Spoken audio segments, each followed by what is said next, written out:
Saludos, queridos amigos.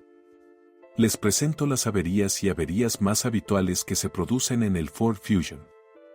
La calidad de la pintura de la carrocería es, por término medio, incluso superior a la del Ford Focus.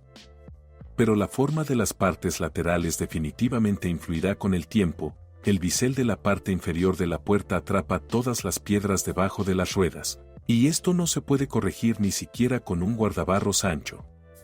La corrosión generalmente aparece primero en el portón trasero, en las puertas y en las áreas de arenado, pero es muy rara, por lo que la presencia de problemas obvios indica trabajo de la carrocería en esta área.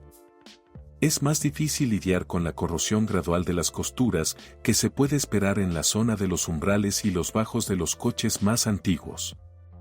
Afortunadamente, todavía no se encuentra en todas partes y no llama la atención. El cableado de esta máquina es sencillo y aún no ha llegado a la edad de sufrir problemas graves. Las principales quejas se refieren a diversos componentes, cerraduras, ventilador interior y grupos de contactos de varios interruptores. Un problema más o menos grave es un generador defectuoso, se estropea periódicamente, como ocurre con todos los coches Ford con motores de gasolina 1.4 y 1.6 que tienen más de 5 o 6 años. Después de la reparación, la pieza no dura tanto, pero entre los repuestos no originales hay opciones bastante decentes. Los sistemas eléctricos son fiables en los coches durante 3 a 5 años a partir de la fecha de lanzamiento, y poco a poco empiezan a aparecer diversos problemas menores. Afortunadamente, no habrá problemas importantes, este no es un BMW 65 ni siquiera un Volkswagen Tiguan. El diseño sencillo de los colgantes los hace bastante fiables, con una excepción.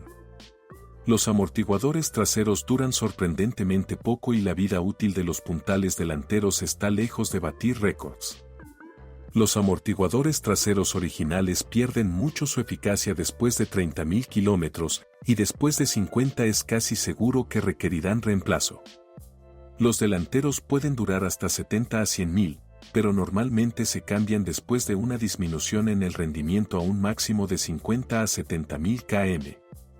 Las razones de un kilometraje tan bajo de las piezas son el alto centro de gravedad y la alta capacidad de carga con un peso propio reducido. Y las juntas de los amortiguadores no son muy buenas. En general, la suspensión confirma una vez más que no se trata en absoluto de un Jeep pequeño. La cremallera de dirección es más fiable que las suspensiones, la vida útil de la cremallera y de la bomba de dirección asistida es superior a 100 a 150.000 kilómetros. Sin embargo, las lamas con fugas no son infrecuentes y los tubos de la dirección asistida tienen fugas con más frecuencia de lo que nos gustaría. Pero hay mínimas quejas sobre los frenos. Es que su eficiencia no es suficiente para cargar completamente la máquina. Y la cuestión aquí no son los tambores detrás, como se podría pensar, sino que cumplen honestamente todas las tareas asignadas. Más bien el problema es el diámetro insuficiente de los discos delanteros. Sin embargo, todavía hay una queja sobre los tambores, su vida útil en la práctica resulta ser mucho menor de lo que esperan los antiguos propietarios de Siguli. Las pastillas deben cambiarse con regularidad, al menos una vez cada 30.000, se debe verificar el espesor restante de las pastillas y, si confía en el tal vez ruso, será necesario reemplazar los tambores de freno ensamblados y son muy costosos. Hay matices aquí. En primer lugar, los discos son un poco débiles. Al igual que en el caso de los frenos, existe una total unificación con el Fiesta notablemente más ligero. En este caso, esto da como resultado un recurso muy moderado de juntas homocinéticas. Incluso si las anteras no se rompieron, todavía existe la posibilidad de que sea necesario reemplazar las piezas de transmisión después de un kilometraje de 120 a 150.000 kilómetros. Una señal de problema suele ser una vibración incomprensible que no está relacionada con las ruedas. Las transmisiones manuales no tienen desventajas particulares, excepto que la transmisión de la caja de cambios tiende a aflojarse.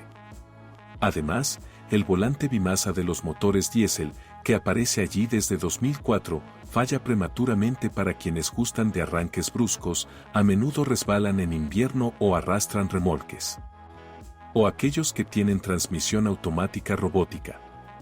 Un problema similar ocurre con el disco de embrague para aquellos que no tienen volante compuesto. Los robots aquí no son muy inteligentes, están lejos de los VAZ modernos, y esto no es sarcasmo. No hay un sistema de asistencia de arranque en pendiente, si no se ayuda con el freno de mano, puede simplemente permanecer en la pendiente con el motor calado al arrancar. Pues bien, el recurso del embrague es escaso, no solo por el desgaste de las pastillas, sino también por la caída de rigidez de los muelles amortiguadores de vibraciones de torsión. Después de 5 o 6 años de funcionamiento o después de bañarse, los actuadores del robot también pueden fallar. Sin embargo, ya hay artesanos que están dispuestos a reconstruir.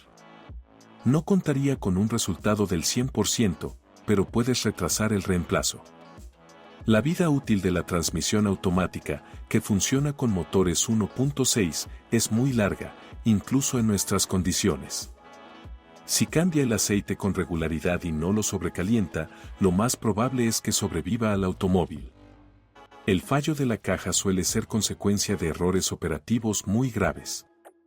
Por ejemplo, una rotura del cárter de la caja de cambios o un sobrecalentamiento regular para quienes tienen una protección sólida para el cárter del motor y la caja de cambios, y el automóvil se utiliza a menudo en condiciones difíciles, nieve, arena y barro. Dado que los motores diésel no nos han sido suministrados oficialmente y su número es extremadamente pequeño, no los consideraremos. Hay quejas sobre el rendimiento de los motores diésel de tamaño pequeño, y hay muchas, además la historia de los ejemplares traídos de Europa es muy vaga. Es más fácil evitar este tipo de motores. Pero los motores de gasolina de las series Legacy de 1,4 y 1,6 litros ya son familiares en el Ford Focus y el Volvo S40. Estas unidades muy fiables tienen una vida útil larga y predecible, en la versión sin desfasadores, son máximamente fiables y, en general, no presentan ningún problema genérico. El Fusion, sin embargo, no tiene el diseño de filtro de aire más exitoso, que obstruye rápidamente el acelerador, pero por lo demás siguen siendo los mismos motores de gran éxito. Repito por enésima vez que este coche no es un SUV ni un crossover y no le gusta conducir por carreteras polvorientas. El consejo es sencillo, cambie el filtro de aire con la mayor frecuencia posible y asegúrese de que la tapa del compartimento del filtro esté instalada correctamente. La vida útil de la distribución es constantemente alta, el primer reemplazo suele ocurrir a los 90.000 kilómetros, pero la correa de transmisión auxiliar no tiene tensor y su vida depende en gran medida de las condiciones de funcionamiento y de la marca de la correa. Otro de los problemas son los no tan exitosos termostatos del motor. Muy a menudo, la carcasa de plástico del termostato falla, el tope del eje se deforma y pierde su sellado. Y si el motor se sobrecalienta, el plano de montaje de la carcasa del termostato se deforma y comienza a tener fugas. Desafortunadamente, para reemplazarlo es necesario quitar el generador, lo que significa cortar la correa de transmisión de accesorios. El trabajo no es muy sencillo y el precio de un termostato con carcasa es elevado. Todos los demás problemas del motor se deben al enfriamiento o al cableado en el compartimiento del motor. El cableado está sucio, el fusión no tiene muy buenos protectores en el compartimento del motor. En el buen sentido, es necesario realizar el mantenimiento del conector cada pocos años. Además, los radiadores y las mangueras son endebles, los tapones de plástico se secan y comienzan a perder anticongelante y las tuberías se rompen con facilidad. En general, hay que vigilarlo.